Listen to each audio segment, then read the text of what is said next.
Porque não é eu que sou importante, mas é o templo que é importante. A relação com o sagrado que o templo propicia é que é importante.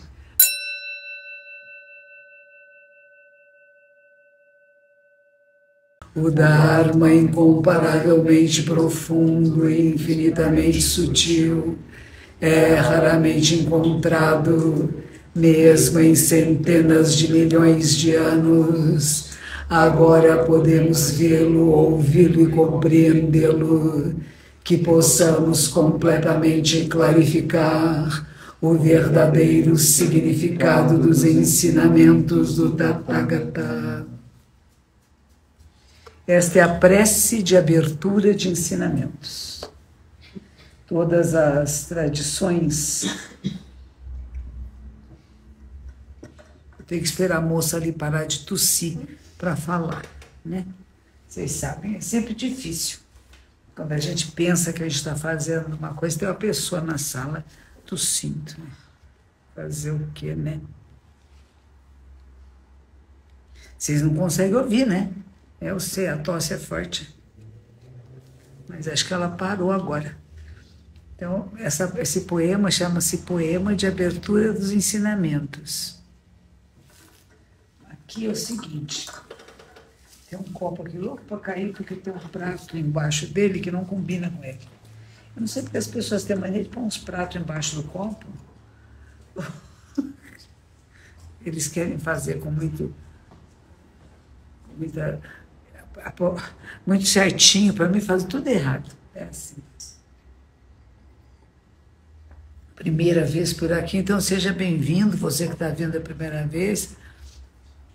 Foi chato falar da moça tossindo, não é? Mas eu também acho. O pior é a tosse dela. Vocês não sabem o que é isso. Toda vez que ela fica irritada, ou que ela não está feliz, ela tosse. Não é uma tosse assim de tossir, entendeu? Não é uma tosse que seja natural, do pulmãozinho, da garganta. É uma tosse de birra. Então, por isso que eu reclamo da tosse dela, porque é uma tosse birrenta. Vocês não estão aqui, vocês não sabem o que eu sofro.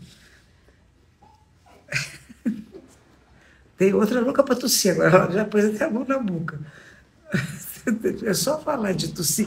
Não, mas numa sala de meditação é uma coisa muito interessante. Cada vez que uma pessoa tosse, está todo mundo em silêncio. Está todo mundo quieto, 100, 200 pessoas. Aquele silêncio, aquele controle. Aí um começa a fazer... Aí o outro faz... Daí a pouco a sala inteira está fazendo... Começa um a tossir, ninguém estava tossindo, começa todo mundo a tossir. Começa a rir, então é uma maravilha. De repente você está fazendo zazen, aquela cara séria, né? Todo mundo vai fazer zazen, põe até a boca para baixo, assim, tanta seriedade. Aí está com a cara bem séria. Aí começa uma rir, aí começa todo mundo a rir. Aí fica uma gargalhada na sala. Mas assim, de vez em quando é choro. Tem uma que espirrou lá, ainda bem que a gente não ouviu você espirrando, minha filha. Porque se a gente ouvisse você espirrar, estamos todos começando a espirrar aqui na sala também. Bocejo também é conceito. É isso mesmo. Tudo é contagiante. Não é só Covid que é contagiante. Né? Tem muitas coisas contagiantes. Alegria também. O meu rosto está machucado, sim. É que eu estou fazendo um tratamento, eu tenho câncer de pele e tem uma quimioterapia localizada, uma pomada que a gente passa, tuque-tuque-tuque nos lugarzinhos, tá vendo? Olha quanto tem. Nos lugares que tem câncer, tem células cancerígenas, forma uma ferida. Deixa ela estar se acomodando. Não, comer não pode. A cachorra está se acomodando num canto da sala. Nós estamos sem tatame agora. Acho que não dá para vocês verem. Tá vendo? E tem uma porção de zabutons que estão empilhadinhos ali no canto. Nós estamos fazendo uma super faxina aqui no templo. Várias coisas que aconteceram ultimamente que eu estou cuidando. A gente cuida, né, daquilo que acontece conosco. Então, eu descobri que eu tenho... Descobri não, faz tempo que eu sei que eu tenho câncer de pele, são carcinomas bacilares, e muitas vezes a gente fazia uma espécie de curetagem, né? Ou queimava com laser, E a minha dermato falou assim, escute, monja, para a senhora não ficar com a cara toda marcada, queimada, furada, vamos experimentar essa pomada, que é uma quimioterapia localizada. Então, são 6 semanas, eu estou na 4ª semana, é segunda, terça, quarta, quinta e sexta, sábado, domingo eu não passo a pomada à noite, e aí a gente passa, ela vai queimando, quer dizer, você mesmo vai se auto-queimando, é bem gostoso, dói, incomoda, é bem desagradável. E vai formando essas feridas, tá vendo? Então tem uma ferida aqui, tem outra aqui. E essa casquinha de ferida significa onde tinha células cancerígenas. Aqui, por exemplo, tem uma marquinha que foi das máscaras durante a pandemia, essa marca ficou na face. Então ela não tem câncer, eu posso passar o creme aqui que não faz ferida. Agora, nesses lugares que faz ferida é que tem células cancerígenas. E essas feridas, eventualmente, elas vão cair e as células cancerígenas desaparecem junto com ela. Então é isso, eu estou evitando fazer muitas aparições públicas, porque todo mundo fica olhando, nossa, o que aconteceu com a monja, né? A monja está tentando curar um câncer de pele, tá bom? É isto. E agora vamos ver onde é que paramos na última semana, porque...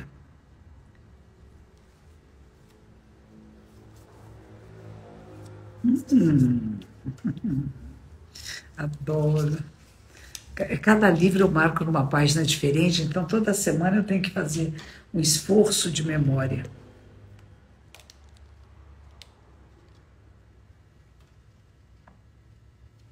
Então, o poema de abertura, eu já acabei de falar, Fabrício, da minha carinha. Eu não vou falar de novo, hein? O texto de hoje chama-se Nyorai Zenshin. Nyorai, ou Tathagata, é um epíteto de Buda. Zenshin, o corpo todo. O corpo todo do Tathagata. Certa feita, Shakyamuni Buda, é o Buda histórico, estava no Pico do Abutre, ele gostava de Pico do Abutre, quando ele queria falar, fazer uma palestra, ele ia para o tal do Pico do Abutre, e o pessoal ia atrás dele, né? Que fica no nordeste de Rajagriha. E ele disse para o Bodhisattva chamado Yakuo, olha,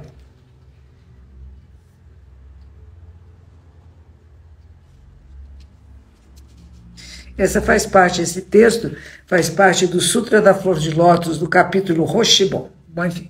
Então ele falou para um Bodhisattva lá, Shakyamuni Buda, ô Yakuo,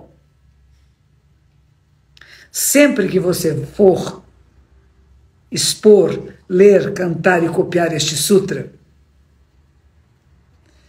você deve encontrar e construir uma estupa e adorná-la com as 7 joias preciosas, ouro, prata, esmeraldas, nacre, ágate, coral e âmbar. Faça essa estupa bem alta, larga, majestosa. Não ponha nenhuma relíquias dentro da estupa, porque ela já contém em si mesma o corpo inteiro do Tathagata, Nyorai Zenshin. Mostrar o seu respeito e devoção, decore a estupa com flores, incenso, pedras preciosas, ornamentos.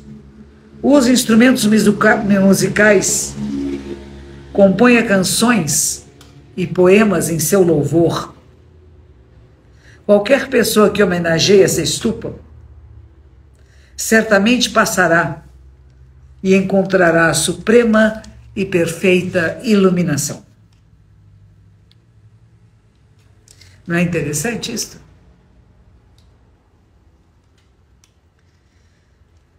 Se você for ensinar, transmitir, ler, entoar um sutra, primeiro você constrói uma estupa. Primeiro você faz um monumento. Um monumento com as coisas mais preciosas que você possa encontrar. Um monumento que seja majestoso.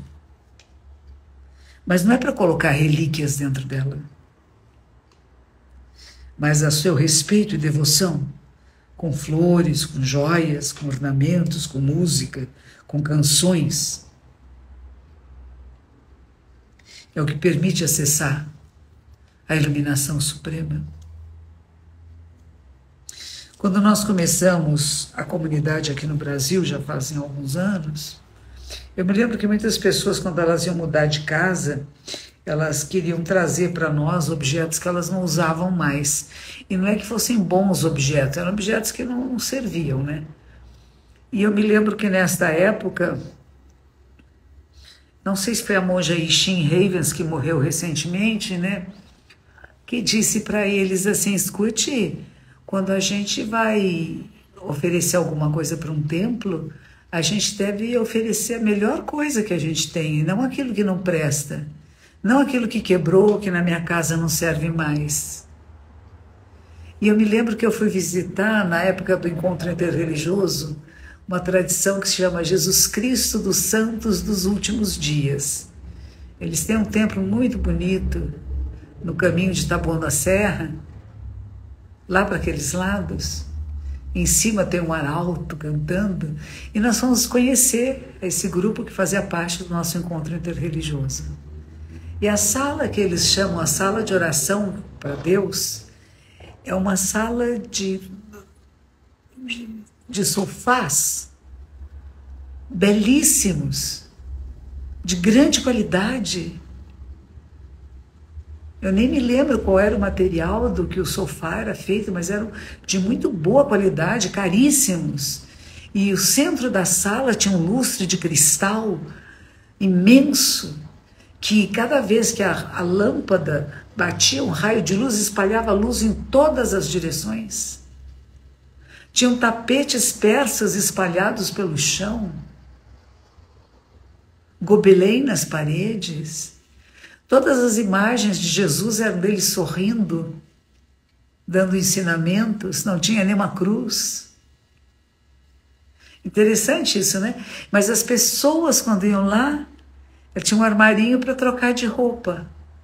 E elas trocavam as suas roupas por uma espécie de um uniforme comum, como a gente aqui faz aqui no templo, uma calça preta, uma camiseta preta, né?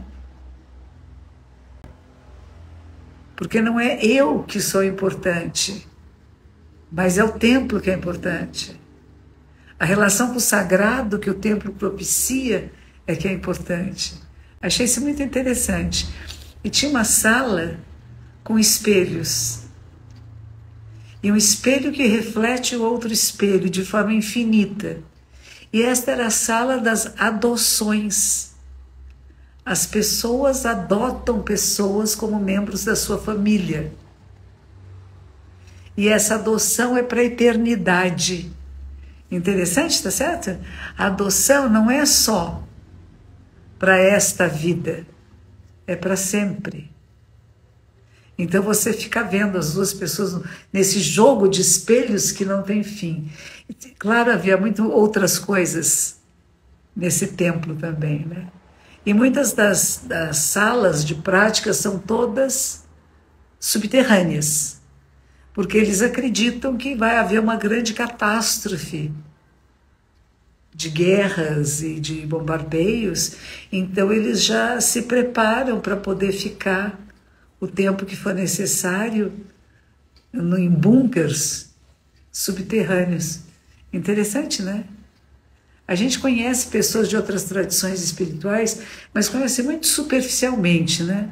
A gente nem sabe realmente como que eles praticam, como são seus espaços de prática. E a possibilidade do interreligioso desses encontros é que nós íamos uns aos templos dos outros, para participar um pouco das liturgias locais. É a única maneira de conhecer um pouquinho, né? Muito bem.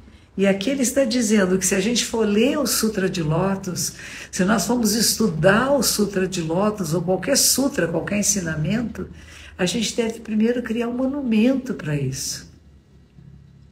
Criar uma condição apropriada de respeito, né? Não é de qualquer jeito, não é qualquer flor, não é qualquer enfeite, né? Achei isso bem interessante. E Dogen Sama continua, Sutra é a soma total de todos os seus diferentes aspectos. Expor, ler, cantar, entoar e copiar. Esses sutras e os adornos da estupa com as 7 joias preciosas são o que a gente chama de Jisho, Shobo Jisho, o verdadeiro estado de todos os elementos. Ou seja, que a variedade de todas as coisas fenomenais expressam a verdade eterna e universal. Shobo Jisho é um outro capítulo do Shobogenzo que tem esse nome. E é por isso que a estupa precisa ser extremamente alta e ampla, porque a sua medida é esse Jisho, o estado verdadeiro de todos os elementos, a variedade de tudo que existe, que exprimem a verdade universal e eterna. Desde que a estupa contém o corpo todo do Tathagata, o Sutra da Flor de Lótus assim contém o corpo todo do Tathagata. Indo mais adiante, procedendo, nós podemos ver que expor, ler, entoar, cantar e copiar também são o corpo inteiro do Tathagata, que esse Nyorai Zenshin. Mostrar nosso respeito com flores e incenso e outras coisas também é uma forma de Jisho, esse Jisho. Exprimir a verdade eterna e universal. Contém todos os sutras e logo contém o Tathagata. Nós honramos o Tathagata de tal forma porque ele é a verdade em si mesma. E é por isso que nós não precisamos de nenhuma relíquia na estupa. Relíquia era o que se considerava os restos mortais de Buda, né? Dizia-se que antes de você construir um templo, você devia construir uma estupa e devia pôr uma relíquia dentro. Um pedacinho do que, às vezes, da roupa de Buda, ou enfim, um ossinho. E disse assim, não precisa nada disso. Quando Buda proclama o Dharma, é sua fala dourada.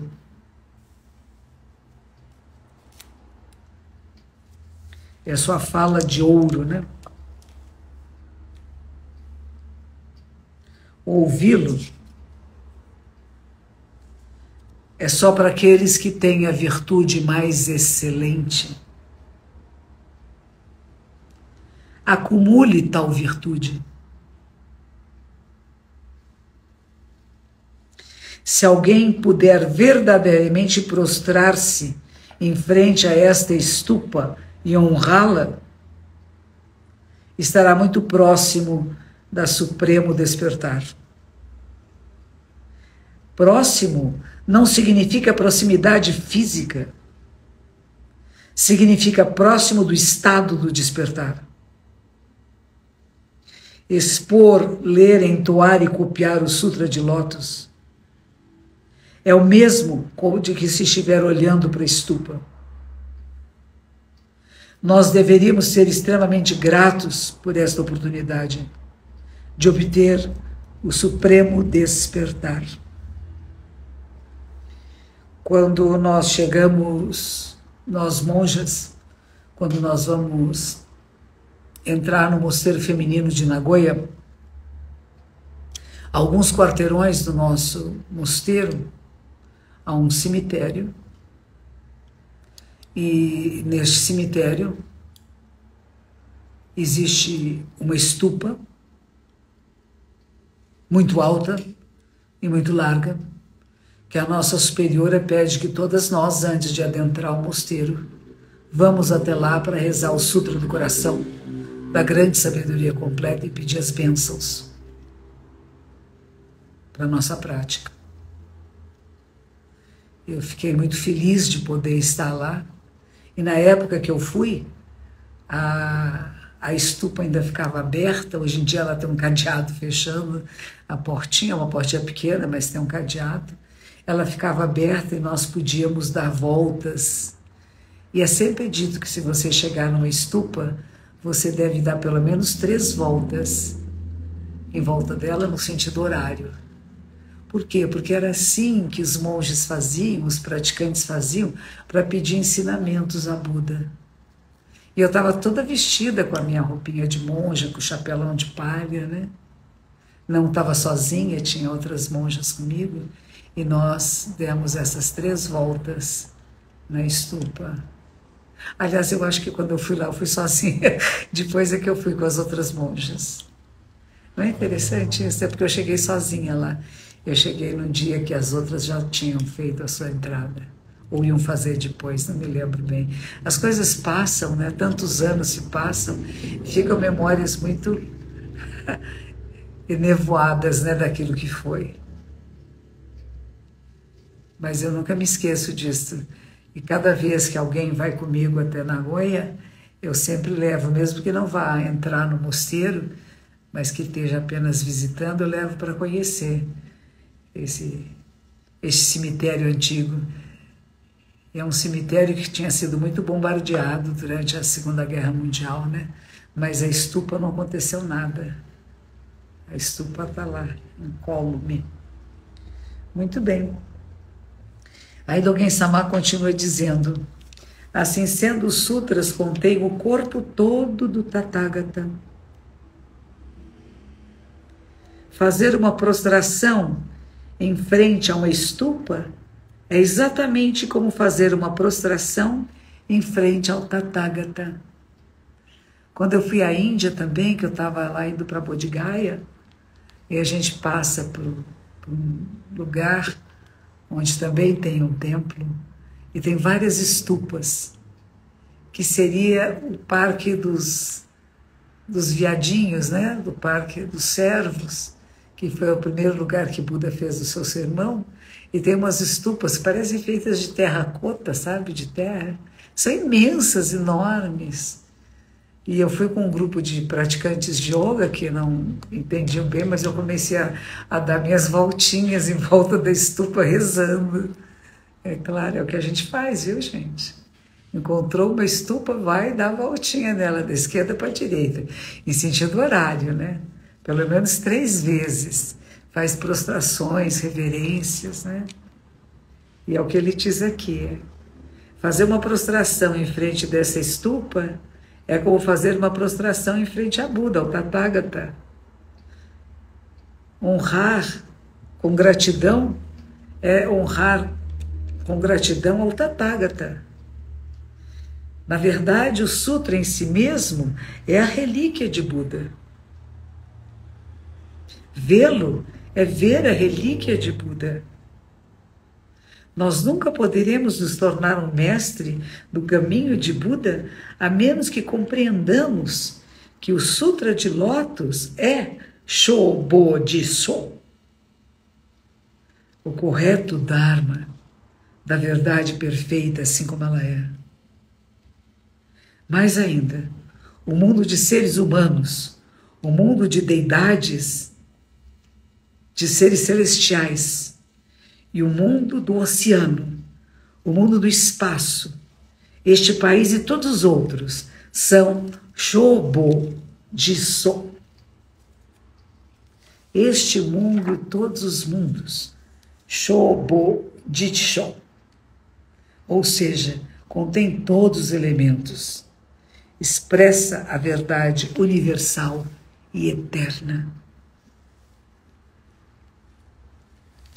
Expor, ler, entoar e copiar o Sutra de Lótus é o mesmo que receber as relíquias de Buda. É o caminho para o supremo despertar. E quando falamos sutras, queremos dizer as relíquias de todo o passado, presente e futuro Budas, Shamons, praticantes, né, peregrinos, Shakyamuni, leões, estátuas de madeira, Budas pintados, seres humanos e as relíquias dos Budas ancestrais que viveram na grande dinastia Sung da China.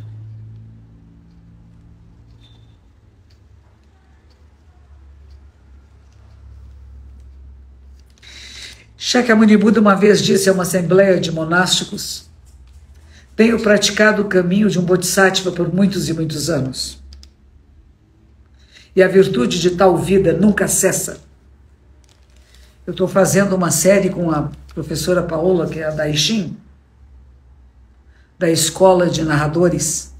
A Escola de Narradores é um grupo de pessoas que ensinam a narrar, a contar histórias em língua portuguesa. E existe tanto lá no Ceará como existe em Portugal e em todos os países de língua portuguesa. E amanhã não, a semana que vem, não, é em abril, no dia 6 de abril de manhã, nós vamos fazer o encerramento da nossa parte, onde nós estamos lendo os contos Jataka. E os contos Jataka são contos que o próprio Buda teria dito, falando de suas vidas anteriores. São 574 contos que o próprio Buda teria dito, como agora fala nesse texto. Numa vida anterior eu fui isto, aquilo, fui um príncipe, fui um inseto, fui um coelhinho, fui inúmeras formas de vida. Mas nessas vidas todas anteriores eu só fiz o bem. E é isso que Buda fala. Eu entreguei minha vida para o bem dos outros seres. Nunca quis tirar vantagem nenhuma a meu favor. Pelo contrário. Estive sempre servindo e fazendo com que os outros seres pudessem acessar a níveis superiores de percepção, de consciência, de bem-estar. Nunca pensando no meu bem-estar pessoal, mas sempre pensando naquilo que era benéfico para outros. Ou seja, que é sempre esse voto do Bodhisattva. E aí ele vai dizer, por isso que ele foi capaz de se tornar um Buda. Porque por inumeráveis vidas ele fez o bem. Não é uma ou duas.